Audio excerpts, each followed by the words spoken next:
مجھے ٹھیک سے یاد نہیں کہ میں یہ بات آپ سے پہلے بھی کر چکا ہوں یا پہلی مرتبہ کرنے لگا ہوں، لیکن یہ ہے اتنی ضروری اور اہم کہ اگر یہ دوبارہ بھی ہو رہی ہے تو پھر بہت سے لوگوں کے سننے کی ہے جنہوں نے اس سے پہلے نہیں سنی یہ بات۔ ہمارے گھر کے اندر ایک پرانا گراج ہے جس میں فضول چیزیں، گدڑ پھوس، پرانا ٹوٹا چرخا، رضائیاں، اس قسم کی چیزیں پڑی ہیں جن کا کوئی خاص استعمال نہیں۔ وہاں پر ایک پرانا بڈھا ریڈیو بھی پڑا ہے، لکڑی والا ریڈیو جس میں ٹیوبیں ہوا کرتی تھی، تو اس کو کوئی اب استعمال نہیں کرتا، لیکن وہ ٹھیک ٹھاک ہی ہے۔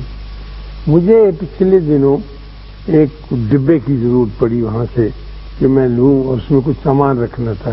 ٹین کا ڈبہ بڑا اچھا ٹھیک ٹھاک مل گیا۔ اس کے اوپر ایک لیبل لگا ہوا تھا، وہ لیبل اتارنے کی ضرورت تھی، کچھ زیادہ ہی چپکا ہوا تھا اس پہ، تو میں نے ایک چھری لے کے وہاں پڑی تھی ایک ستری، اس سے کھرچنے کی کوشش کی۔ پھر میں نے ریڈیو آن کر لیا، وہ بجنے کا بڑا اچھا ٹھیک ٹھاک ریڈیو، ایسے ہی بیچارے کو اس میں قید خانے میں ڈالا ہوا ہے، تو بجنے لگا تو اچھا میری پسند کا گانا بھی تھا ہمارے زمانے کا، جائیں کبوترا والا جو گانا تھا، تو وہ بھی سننے لگا، لیکن اس کی آواز ذرا مدھم تھی اور کلیئرٹی نہیں تھی اس میں اتنی زیادہ۔ تو میں نے آگے بڑھ کے یہ کوشش کی اس کی نوب جو ہے والیوم اونچی کرنے کی کروں، تو جو ہی میں نے اپنا ہاتھ اس کے قریب کیا اس کی آواز اونچی ہو گئی۔ میں نے اسے چھوا نہیں، میرا کوئی لمس نہیں ہوا اس کے ساتھ، لیکن آواز اونچی ہو گئی۔ پھر میں نے ہاتھ پیچھے کیا تو آواز مدھم ہو گئی۔ پتہ نہیں آپ کو ایسا تجربہ ہوا ہے؟ نہیں، اکثر ہو جاتا ہے۔ میں اس کی کوئی وجہ تو نہیں جانتا الیکٹرانک کی، انجینئرنگ کی، کیسے کیوں ہوتا ہے، لیکن یہ واقعہ ہوا میرے ساتھ۔ جو ہی میں اس کے قریب جاتا تھا، ہاتھ کرتا تھا، آواز اونچی ہو جاتی تھی، واضح بھی ہو جاتی، اور جب پیچھے کھینچتا تھا تو مدھم ہو جاتی تھی، اور الفاظ بھی اچھی طرح سے سمجھ میں نہیں آتے۔ تو میں نے وہ ڈبہ وبا تو چھوڑ دیا، اس کا لیبل اتارنا بھی چھوڑ دیا، اور بیٹھ کے سوچنے لگا کہ قربت جو ہے یہ کتنی اہم چیز ہے۔ یعنی جب بچہ ماں کے قریب ہوتا ہے تو وہ دنیا کا محفوظ ترین آدمی اپنے آپ کو سمجھتا ہے۔ بچوں کے بارے میں یہ عام طور پہ کہا جاتا ہے کہ اگر ان کو یقین ہو کہ ہماری ماں جو ہے گھر کے اندر ہے اور وہ باہر گلی میں کنچے کھیل رہے ہیں، یہ پتنگ اڑا رہے ہیں، اور ان کو پتہ ہے کہ 40 گز کے دائرے کے اندر اماں موجود ہے، تو پھر وہ بے فکر ہو کے سارا کام کرتے رہتے ہیں۔ اور اگر اماں کسی وجہ سے پڑوس میں چلی گئی ہے کچھ کام، تو وہ پھر بہت شیکی ڈگمگائے رہتے ہیں، ویسے یقین کے ساتھ نہیں کھیلتے۔ یہ ہے بس اللہ کا کہ میرا جو مرکز ہے وہ وہاں پر موجود ہے۔ تو میں بھی یہی بات سوچنے لگا کہ ہاں ایسے ہی ہوتا ہے، یہ عجیب و غریب معاملہ ہے، اور وابستگی کا یہ جو رنگ ہے یہ اس طرح کا ہے کہ اگر آدمی اپنے آپ کو ڈھیلا چھوڑ دے اور سنگت میں آ جائے تو اس کو فائدہ پہنچتا ہے۔ یہ جو ہندو فلسفہ ہے، یہ اس میں ایک بات بڑی پتے کی کہتے ہیں کہ فلسفہ جو ہے، یہ تصوف جو ہے، اسپرچولیزم جو ہے، اللہ کے ساتھ، بھگوان کے ساتھ وابستگی جو ہے، اس کے دو روپ ہیں۔ ایک کو کہتے ہیں وہ بندر روپ، ایک کو کہتے ہیں وہ بلی روپ۔ بندر کا بچہ بہت سیانا ہوتا ہے، سمجھدار ہوتا ہے، وہ اپنی ماں کے پیٹ سے چمٹا رہتا ہے، اور ماں درخت سے دوسرے چھلانگے مارتی، اس نے اتنی مضبوطی کے ساتھ ماں کے جسم کو پکڑا ہوا ہوتا ہے کہ وہ کسی صورت پھسل ہی نہیں سکتا، اور چونکہ سیانا ہوتا ہے اور بندریا بھی سیانی ہوتی ہے، اس لیے وہ اپنے سیانے پن کے ساتھ زندگی بسر کرتے ہیں۔ لیکن تصوف میں اور اسپرچوئزم میں اور روحانیت میں اتنے سیانے پن کی ضرورت نہیں ہوتی، اس کا تقاضا نہیں کہ آپ بہت سیانے ہو کے زندگی بسر کریں۔ تو جب کبھی وہ ماں چھلانگ لگاتی ہے پہاڑوں کے اوپر ایک درخت سے دوسرے، اور اس کے ہاتھ چھوٹ جاتے ہیں، تو وہ 18,000 فٹ کی بلندی سے نیچے گرتا ہے اور چٹان سے ٹکرا کے پاش ہو جاتا ہے، وہ ساری عقل و دان شہری۔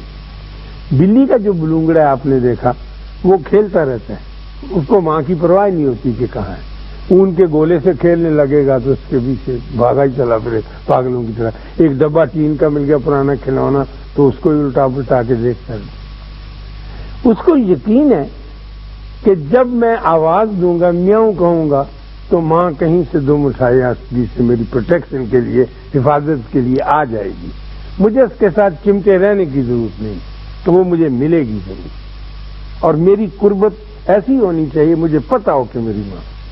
تو جب میں ریڈیو کے قریب ہاتھ کرتا تھا تو یہ ساری باتیں میرے ذہن میں آتی، اور میں سوچتا تھا کہ اگر بندہ اللہ کے ساتھ ایسے وابستہ ہو جائے کسی نہ کسی طرح سے، یہ سمجھ لے کہ میں اس کے قریب جاؤں گا تو وہ ساری میگنیٹک فیلڈ، وہ بجلی کا وہ دائرہ جس کے اندر میں جاتا تھا اور آواز اونچی ہوتی تھی، وہ مجھے ضرور ملے گا، اور میرا اللہ جو ہے یہ مجھ سے بات ضرور کرے گا اور میں اس سے بات ضرور کروں گا۔ لیکن چونکہ میں بڑی باقاعدگی کے ساتھ جب نماز پڑھتا تھا، اب بھی کبھی کبھی باقاعدگی کے ساتھ پڑھ لیتا ہوں، لیکن جب میں بہت پابندی کے ساتھ، تو میں یہ سمجھتا تھا کہ جب میں نماز پڑھ لیتا ہوں تو ٹھیک ہے، بس میرا اللہ کے ساتھ وابستگی ہو گئی، اللہ ہی کے حکم کی میں تعمیل کر رہا ہوں۔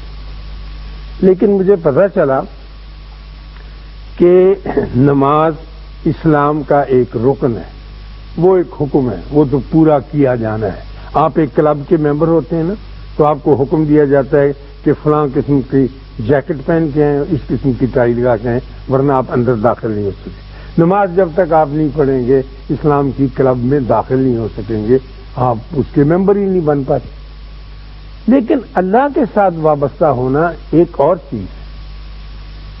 تو میں نے بڑی دیر تک اور کافی مدت تک نماز ہی کو اپنا خدا سمجھا ہو، حالانکہ میرا خدا تو کچھ اور تھا نا، جسے نماز پڑھ چکنے کے بعد اس کے حکم کے مطابق مجھے اس کے قریب بھی جانا چاہیے تھا، کیونکہ جب تک اس کے ساتھ دوستی نہیں لگائی جائے گی، اس کے ساتھ جاری نہیں کی جائے گی، تو پھر بندے کا اور اللہ کا رشتہ تو پھر کسی کام ہی نہ آیا، پھر وہ بات ہی نہ بنی۔ تو یہ خیال آتے کہ سنگت اور قربت کتنی اہم ہے اور حکم کا بجا لانا ایک الگ سی چیز ہے، تو پھر مجھے خیال آیا کہ اپنے اللہ کے ساتھ تو ملنا چاہیے۔ اور جب اللہ کے اعلان کو ٹٹولا تو پتہ چلا اللہ کہتا ہے کہ اللہ میرا ذکر کرو۔ جب تم فارغ ہو جاؤ نا نماز سے، نماز تو پڑھ لی ہے، پھر تم بیٹھے لیٹے، پہلو کے بل لیٹے بیٹھے کھڑے، میں اللہ مجھے معاف کرے ٹھیک سے یاد نہیں، لیکن میرا ذکر ضرور کرو، اور میرا ذکر ہی سب سے افضل چیز ہے، اور اسی سے تم کو فلاح ہوگی۔ اور پھر جب میں نے تیسری چیز پڑھی، اللہ تعالیٰ نے کو 15-16 اپنے ذکر کے بارے میں بیان دیے۔ جب آپ نے فرمایا کہ تم میرا ذکر کرو میں تمہارا ذکر کروں، اس سے اچھی اور بات ہاٹ لائن نہیں ہوتی۔ آپ موبائل لیتے، ادھر سے ٹیلی فون کیا، آپ بولے ادھر سے جواب آئے تو پھر ٹیلی فون ٹھیک ہے نا کام کا۔ تو اللہ کہتا ہے کہ تم میرا ذکر کرو میں تمہارا ذکر کروں۔ تو اس سے مجھے بڑی خوشی چڑھ گئی کہ یہ تو بڑا اچھا ہو گیا کام۔